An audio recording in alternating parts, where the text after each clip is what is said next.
I'm going to demonstrate how to change the background and add text using Photoshop. So first of all, of course, you need to open Photoshop, and then you need to bring in your image. So I'm going to open, and I'm going to find my image on my desktop. I'm going to click twice. I am labeling it original, my own labeling. It's always a good habit to label your layers, just because you may get to a point where you've gone pretty far and you just want to know where you are in terms of your labels. All right, so I'm going to duplicate this. So I'm going to keep this original layer and I'm going to work off of a duplicate layer. So here I'm going to go up here where there's like this little kind of hamburger little patty thing, and I click on it, I duplicate layer, okay? And here I can label it. So I'm going to just simply label it copy at this point. Okay, so I'm going to label it copy. I have my original. Notice how whatever is in the lighter gray, that is the layer that you're working on and will affect whatever changes. So for right now, of course, I want to work on my copy. What I'm going to do is I'm going to turn off this little eyeball so that I'm not seeing my original anymore. Okay. What I want to do first is I want to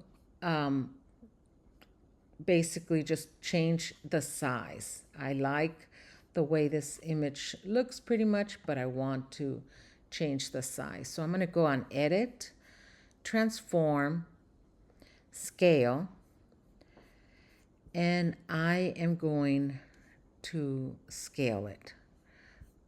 Okay, so I'm going to scale it up, basically resize it, and I think I'm going to move this over a little bit, maybe even a little bit more resizing. Okay, and press return. Notice how my original is there and this is my copy. Okay, all right, so on my copy, what I want to do is I know that I want to separate the subject from the background. So on my copy, I'm going to select subject. Notice there's these marching ants. So I am going to go up here, edit, copy. Oops, I didn't mean to do cut. Edit, copy. Okay, and then I'm going to go here, just to the left of the trash, create a new layer, and then I'm going to go edit, paste. Okay, so if I turn the background image or the copy image off, I can see that I have a new layer. So this one I'm going to just label. Okay, and then here, this one, I know that it's going to be background, so I'm just going to just label it background. Okay, so now I have these two layers.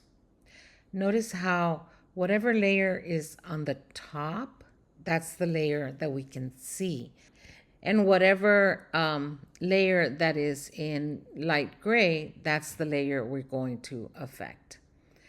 So what I want to do on the background layer is I want to remove this distraction. So I am going to go to the Heal tool, right? Actually, it's the Remove tool. I'm going to click on the Remove tool. Notice how On all these tools, there are tools that are hidden behind. Okay. And the brush size is pretty large, so I'm okay with that. And making sure that I'm in the background, in the right layer, I am simply going to go over that area and basically create this mask that's going to remove this um, this distraction. Notice that actually did a great job. Now I just see the floor and I see the subject, I see the background. Okay. What I want to do to my background is I want to make it darker and actually make it in black and white like you saw in the example. So I can do that adjustment here and make it in black and white and just click black and white, or I can go up here and I can do adjustments as well and choose the black and white. I'm just going to do it directly here, black and white. Okay, notice how it instantly changed my background to black and white. I can also make other adjustments to it, but I'm just leaving it in black and white for now. Okay. I also want to make it a little darker. I think it's a little too bright, and I want whatever text I write in, as well as my subject, to stand out more. So here I'm going to choose the brightness and contrast, and I'm going to make it darker. Notice how I have my original, I have the copy that I made, which now I called background, and then on my background, I did these two adjustments. Notice how the adjustments affect what is below, but they don't affect what is above. So here, my subject is not gray, right? Because she's above, and that's why I cut her out before. So now what I'm going to do is I'm going to add text. So I select the text tool, okay, and then I click anywhere on the image, okay, and I type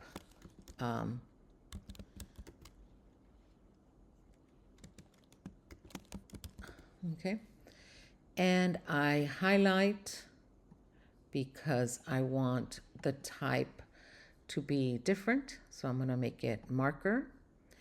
I also want the type to be larger. Let's see. Ooh, that is too large.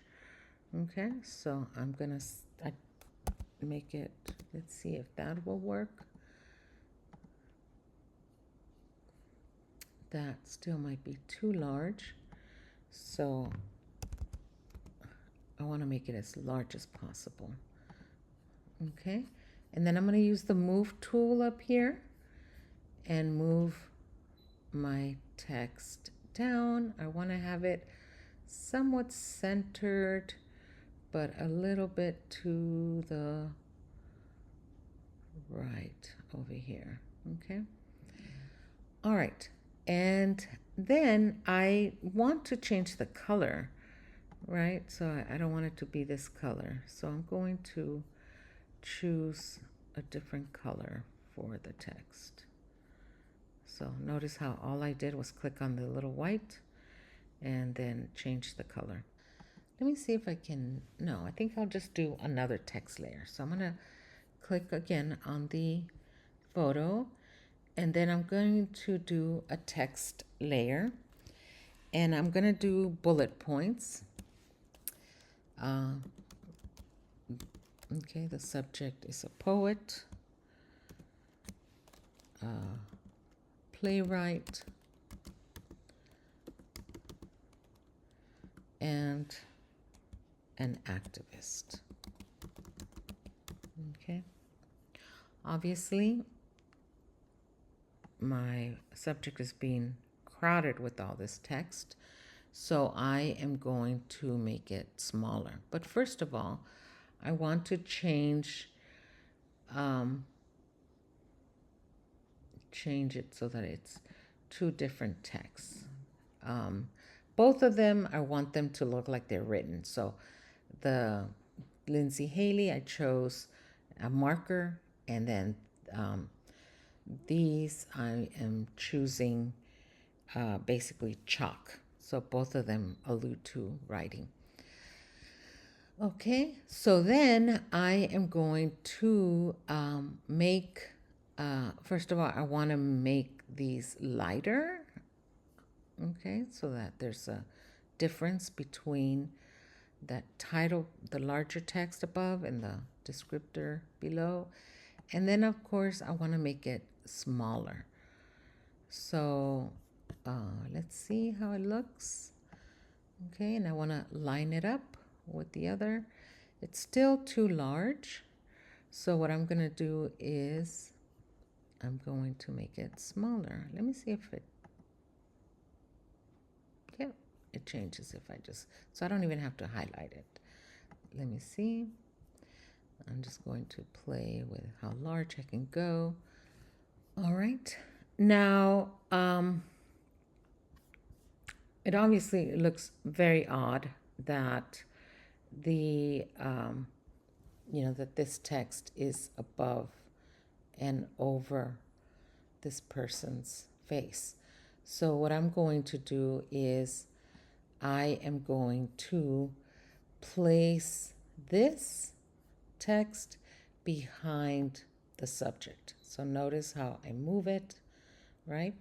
And then now the text is behind the subject. So there it is. So I've changed the background. I just basically made it black and white and darker. And I added text. I copy pasted the figure so that they would remain in color and stand in the front.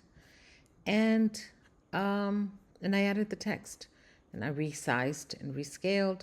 And so now what I'm going to do is I am going to save it as a JPEG so that I can insert it into a website or I can share it. Save it as Photoshop. Okay. And it's, I've saved another copy. So I'm going to call this one too and save it on the desktop. Okay. That's a Photoshop. And then I also, in order to Photoshop, that's for your own file, so you can come back and work on the layers and make changes. You want to save, basically your file in that way to come back to it in the future. But you also want to save a copy. And when you save a copy, you can save it much smaller. And so usually the way to save it in order to send in a smaller format to email or to add to, presentations or a website, it's usually JPEG. So we're going to save it as a JPEG. And we're just going to just label it 2. And then we're going to save it. And it'll save in our desktop unless we make another folder for it or save it elsewhere. Okay. Save it the best quality possible. And that's it. All right. So this is the completed image. And I am just adding some credits at the very end.